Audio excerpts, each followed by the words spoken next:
இப்படி ஒவ்வொரு பிரிவு மக்களும் இன்னைக்கு கோபத்தோடு இருக்கின்றார்கள். அதிகமா யார் தெரியுமா கோபப்படணுமா? நீங்க தான் கோபப்படணும்.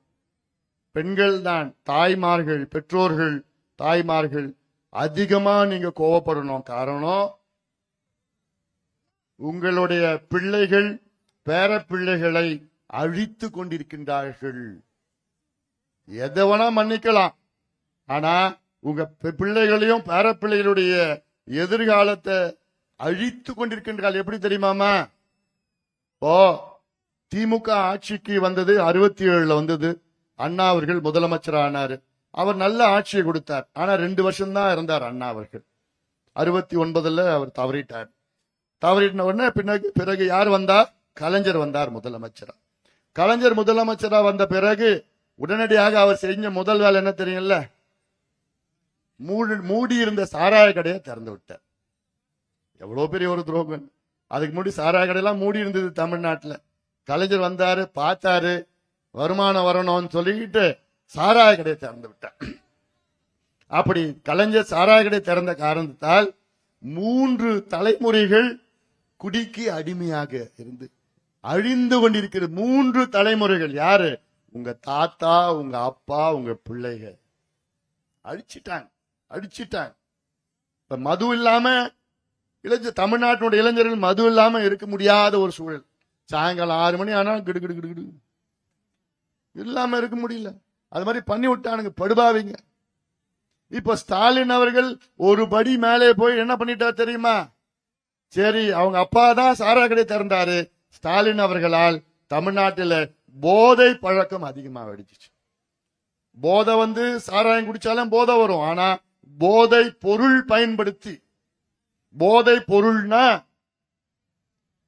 கஞ்சா மட்டும் இல்ல, கஞ்சாவை விட மோசமா காக்கேன், ஹெராயின், அபின், மித்தைல் ஆம்பிட்டமின், LSD போன்ற போதை பொருட்கள். இது ஊசியை போடுறான், பவுடரா போடுறான், மாத்திரையா போட்டுக்கிறான், சாக்லேட்டா சாப்பிடுறான், போதை எண்ணெயை பயன்படுத்துறான், என்னென்னமோ இருக்கு. இதெல்லாம் வெள்ளக்காரன் தான் பயன்படுத்துவான். அமெரிக்காவிலையும் ஐரோப்பாவிலும் வெள்ளக்காரன் தான் பயன்படுத்துவான். ஆனால் அதை விட அதிகமா தமிழ்நாட்டினுடைய பெற்றோர்கள், அவங்க பிள்ளைகள், தமிழ்நாட்டுடைய இளைஞர்கள், நான் உங்க பிள்ளைகள் உங்க பேர பிள்ளைகள் சொல்ல விரும்பல. எனக்கு யார் பயன்படுத்துறான்னு தெரியாது. மது குடிச்சு சாராயம் குடிச்சாலே வீட்டுக்கு வந்தா நாத்தடிக்கும், உங்களுக்கு தெரிஞ்சிடும் குடிச்சிட்டு வந்திருக்கிறாங்க.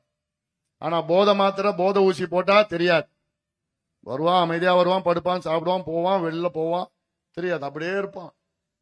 தெரியறதுக்கு 1 வருஷம் ஆகும். 1 வருஷத்துக்கு பிறகு அவனை மீட்டெடுக்க முடியாது. ஏன்னா இது ஒரு டாக்டரா நான் சொல்றேன், ஒரு மருத்துவர், MBBS படிச்சிருக்க, எனக்கு தெரியும் என்ன நடக்குது, இந்த பிள்ளைங்களுக்கு என்ன நடக்குதுன்னு தெரியும் எனக்கு. அந்த ஆதங்கத்துல தான் நான் சொல்றேன், என் தம்பிகள் நல்லா இருக்கணும், 100 வருஷம் சந்தோஷமா இருக்கணும், நல்லா படிக்கணும், வேலைக்கு போகணும், அவங்க அப்பா அம்மா நல்லா சுயமரியாதையுடன் வாழணும். ஆனா ஸ்டாலின் அவர்களால் இன்னைக்கு தமிழ்நாட்டுல தெருவா போதை மாத்திரை வித்துட்டு இருக்கிறான். தெருவா வித்துட்டு இருக்கிறான். நான் ஊர்ல டவுன்ல மட்டும் சொல்லல, கிராமத்துல வித்துட்டு இருக்கிறான். இப்படி ஒரு கலாச்சாரம் வந்ததுக்கு காரணம் MK ஸ்டாலின் அவர்கள். வேற யார்? முழு பொறுப்பு ஸ்டாலின் தான். இதை கட்டுப்படுத்த கையாலாகாத ஒரு ஆட்சி. திமுக ஆட்சியை அனுப்புவோம், வீட்டுக்கு அனுப்புகின்ற காலம் நேரம் வந்து. அதனாலதான் நான் சொல்றேன், இது மன்னிக்க முடியாத குற்றம். மன்னிக்கவே முடியாது, மன்னிக்கவே கூடாது.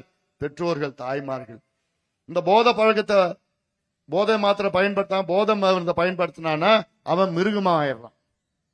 என்ன செய்யறான்னு அவனுக்கே தெரியல. அதனால்தான் 4 வயசு குழந்தைகளை கடத்திட்டு போறான், 8 வயசு குழந்தைகளை கடத்திட்டு போறான், 12 வயசு 10 வயசு கடத்தி போறான்.